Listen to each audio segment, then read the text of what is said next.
Our next panelist is Mr. Matereti Sukanaivalu, who is currently the Acting Director of Academic Learning and Teaching in the Office of Learning and Teaching at the Fiji National University. He was a lecturer in assessment and evaluation for the secondary teacher undergraduate program and helped facilitate the culture and community adaptations to climate change course under the University Interdisciplinary Postgraduate Studies on Climate Change. He has taught junior basic science and senior physics chemistry in secondary schools across Fiji and has been an educator for the last 31 years with a sound understanding of the educational landscape and the educational issues and challenges we face in Fiji. Mr. Sukanaivalu has an undergraduate degree in science and a dual master in business and education from the University of the South Pacific and Fiji National University, and is preparing to enroll in a high degree by research program to explore the deeper impact of climate change on education and school attrition in Fiji from an indigenous Itauke worldview. We welcome to the podium Mr. Sukanaivalu.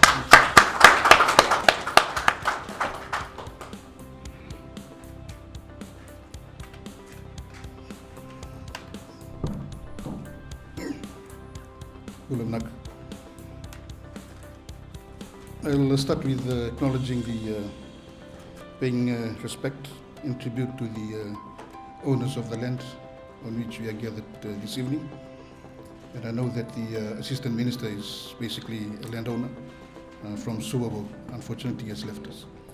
The Executive Chairman of the Dialogue Fiji, Mr. Nemani Mburusova, the Executive Director for Dialogue Fiji, Mr. Nilesh Lal, the distinguished panelists that are here this evening from the universities, and also we have the regulator, the Rohit Kishore, the director, and also Mr.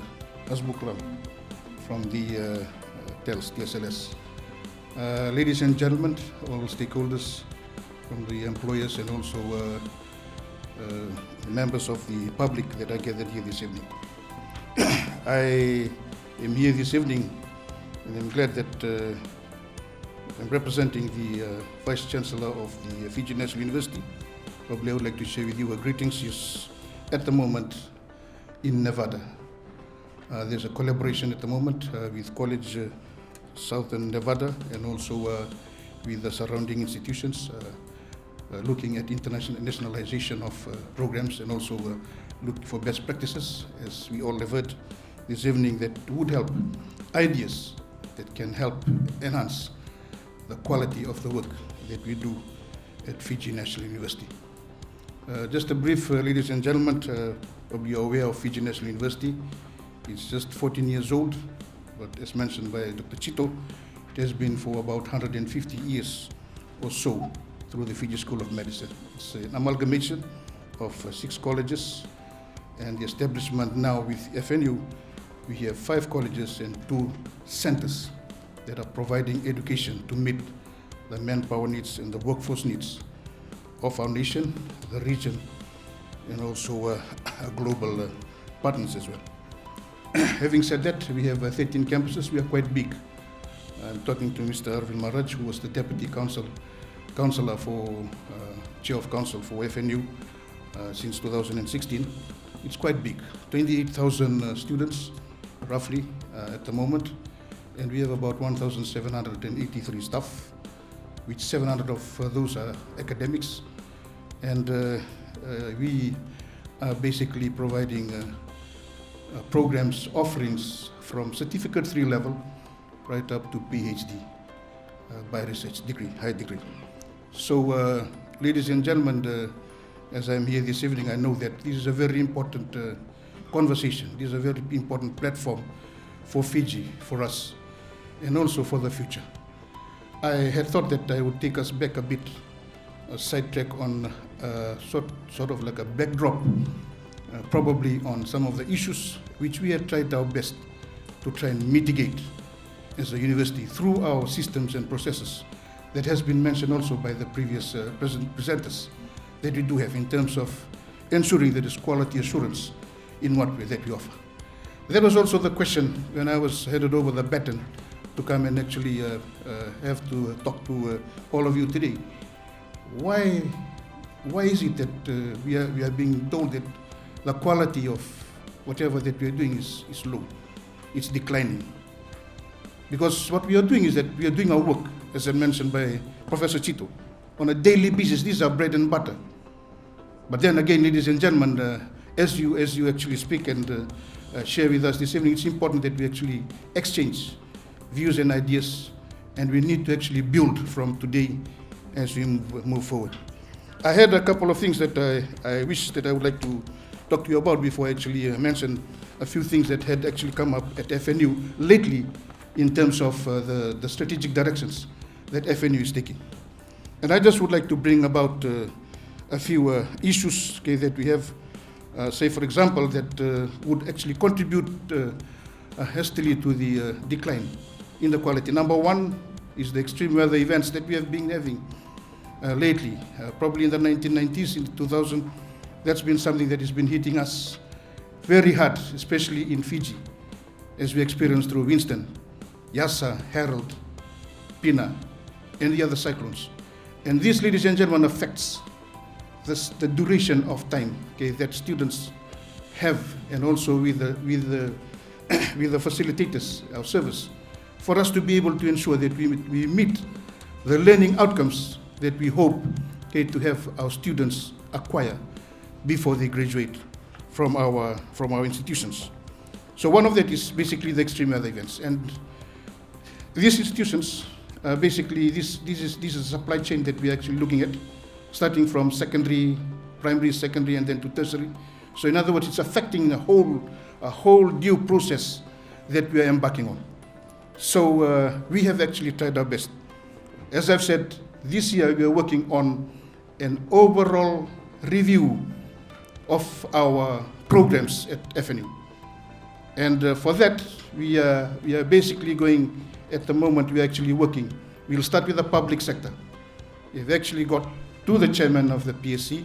Through the chair, we'll have to go to all the ministries in Fiji, and then we'll have consultation, wider consultation, according to the programs that we have, according to the colleges, the different schools, the programs, so that we see that we are connected. There is connection between what we do and what's happening in what is required by the workforce in Fiji. Another issue that, apart from climate change and extreme weather events, the COVID-19, we had a long break during COVID-19 for information. The schools were closed on the 20th of March 2020, and it was open again in 1st November 2021. So you can imagine that long hold, that long gap that we had. It's basically affecting, that has a lot of impact on the work that we do. But we try our best to ensure that we deliver as according to the expectation.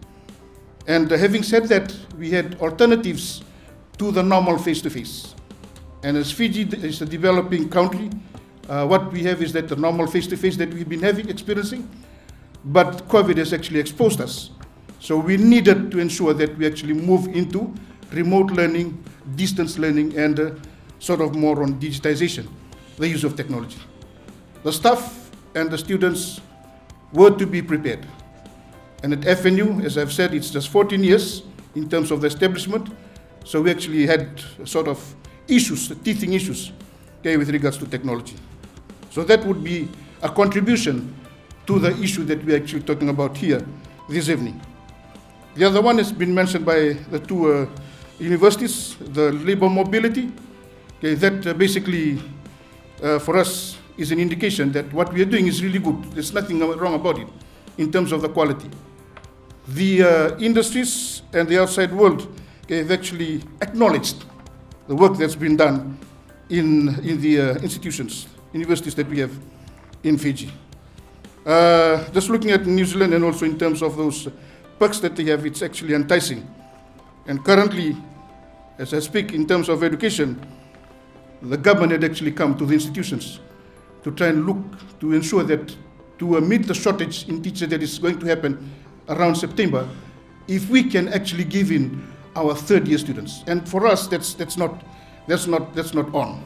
We need to ensure that we prepare them and complete the entire process. The other issue that I would like to bring to your attention, and I think it's on the rise here in Fiji at the moment, and our young people are basically vulnerable to this, is the drug issue. Yeah, and this is basically something that we need to have the health sector here to do lots of awareness, and because it's affecting every young people. They go to cover barrels, they go to drinking cover, into these cover corners, cover bar. After school, after university USP, there's a cover bar there. For us in FNU, it's just around the corner, it's about 3 or 4. And it affects the thinking capacity, the capability of these young people to make decisions, to be able, the time management part is affected. Right? So, ladies and gentlemen, and the other one is the smart gadget. I would say here that it actually, the smart gadgets, the ease of availability and range of tasks that they can perform most probably have contributed to a general erosion of soft skills, such as flexibility, critical thinking, time management, communication, work ethic, problem solving through the years. So this issue that we're looking at now is not a one-off thing. It's a multivariant issue that we need to address together as a nation. So it's good. We're thankful to Dialogue Fiji for bringing us together in this platform this evening, for us to be able to sit and to come up with a resolution that will actually help us as we move into the future. The disconnect is, there is a disconnect. That is where I want to actually anchor my short talk this morning, this evening. There's a real disconnect, as mentioned by Dr. Chito, between the industries or the stakeholders with us, in the sense, Professor Shaista Samim had mentioned about the policy makers.